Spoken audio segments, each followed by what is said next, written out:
All right, ready to jump into some Singapore stock news? We'll do a quick but insightful deep dive into the numbers that really matter today. Yeah, think of this as your efficient briefing on the market moves you need to know. Love it. First up, DBS Group. Some pretty amazing results, actually. Definitely eye-catching. Record profits, right? Not every day you see a lender pulling in numbers like this. Not at all. They just sailed right past the $3 billion net profit mark for the first time, up 17% year on year. It's pretty impressive, and even more so when you consider that their net interest margins actually dipped a little. Oh, really? Yeah, which kind of suggests that it's not just lending driving this growth, it's strong performance across different parts of their business. Makes sense. And, they've just launched a new share buyback program. Oh, right. A $3 billion buyback, which should give a permanent lift to earnings per share. So pretty appealing for investors, I'd say. For sure. And on top of that, there's the dividend. Can't forget that. 654 cents per share, paid out on November 25th. Investors, make it Nate. Absolutely mark your calendars, although there is a little something to keep in mind. Oh. DBS is predicting a bit of a profit dip for 2025. Interesting. Why is that? Well, it's because of this global minimum corporate tax rate that's coming in. Right. So basically, it's designed to make sure multinational companies pay their fair share of taxes, wherever they're based. Yeah. And for DBS, that probably means a bigger tax bill in 2025, which could potentially impact their profits. It's going to be interesting to see how this global tax situation plays out and what it'll mean for investors in companies like DBS. Totally. Definitely something to watch. All right, let's switch gears for a second. ACRO Hospitality Trust. Kind of a different story there. Yeah, things aren't quite so rosy. Their net property income is actually down, 4% drop, and their stapled securities are trading at US $0.21. Not exactly what investors are hoping for. So what's behind these less than stellar numbers? Well, a couple of things, really. They've been selling off some of their properties, which obviously impacts revenue in the short term. Yeah. And they've also got some major asset enhancement projects going on, which, those are aimed at boosting their portfolio value over the long term, but they can cause some disruption and affect revenue now. So it sounds like it's a bit of a calculated move. Makes you think, though, are there bigger issues in the hospitality sector that investors should be aware of? That's a good question. The global hospitality industry is still kind of on this bumpy road to recovery. Worries about a potential economic slowdown that could definitely affect travel demand. Makes sense. And then you've got inflation squeezing profit margins for hotels and resorts, making it harder to stay profitable. So while ACRO's got its own specific things going on, it's probably feeling the effects of these wider industry trends too. Yeah, true. It's all about seeing how these different factors connect, right?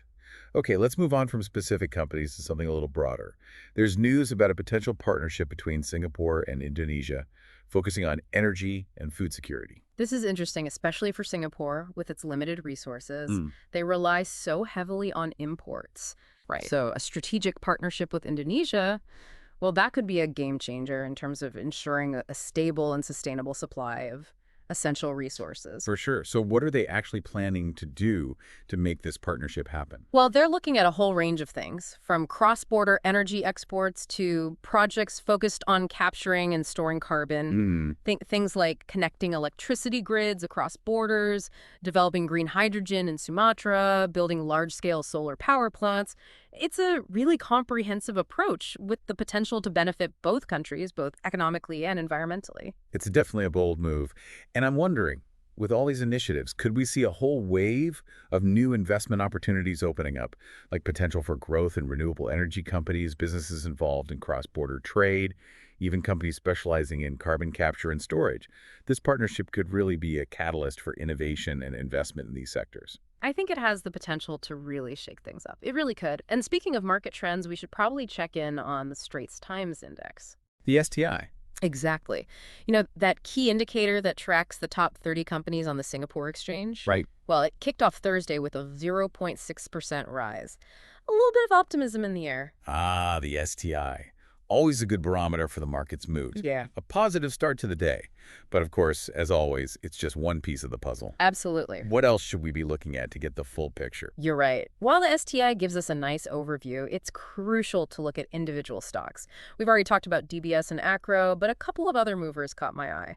OCBC and UOB. Interesting. both major players in the banking sector, Okay. and their share prices both climbed by 1.3%. So it seems like the banking sector is having a pretty good day. But you always remind us to look beyond the headlines. Are there any companies maybe that aren't following this upward trend? There are always a few going against the tide, and today is no different. NIO, the Chinese electric vehicle maker, saw its share price drop by 2.3% on the Singapore exchange. NIO taking a bit of a hit. Any ideas what's driving that? It's tough to say without digging a little deeper. Could be a bunch of factors all coming together, maybe concerns about demand for electric vehicles slowing down. Or perhaps there's something happening specifically in China that's affecting NIO's stock.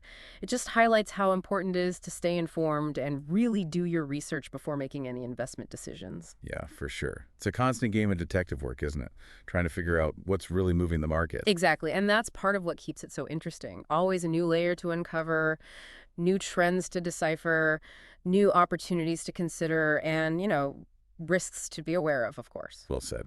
So we've covered quite a bit. DBS's record profits, ACRO's strategic changes, the STI starting off positive, those gains in the banking sector with OCBC and UOB, and even touched on NIO's dip. Anything else we should have on our radar before we wrap up our quick look at the Singapore market? I think we've hit the main points for today. It's been a lively day in the market with some wins and some areas for caution. For sure. Let's take a moment to sum up what we've learned. DBS is doing great, but that projected dip in 2025 because of the global minimum corporate tax is something to remember. ACRO Hospitality Trust is going through some changes, which could be a sign of broader challenges in the hospitality sector.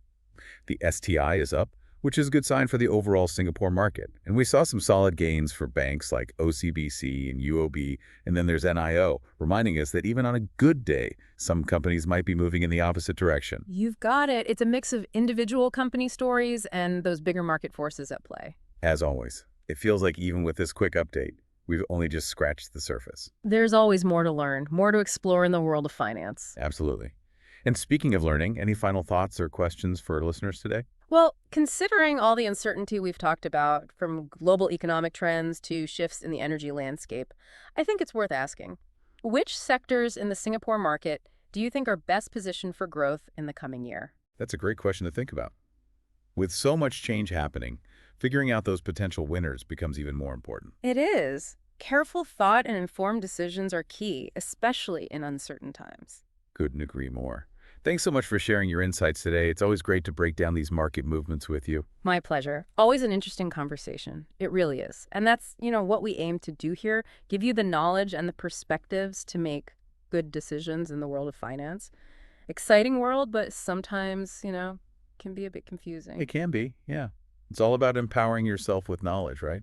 Especially when it comes to your finances. Exactly.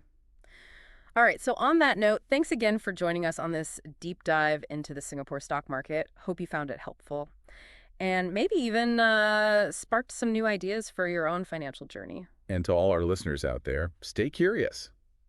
Until next time, happy investing. My pleasure.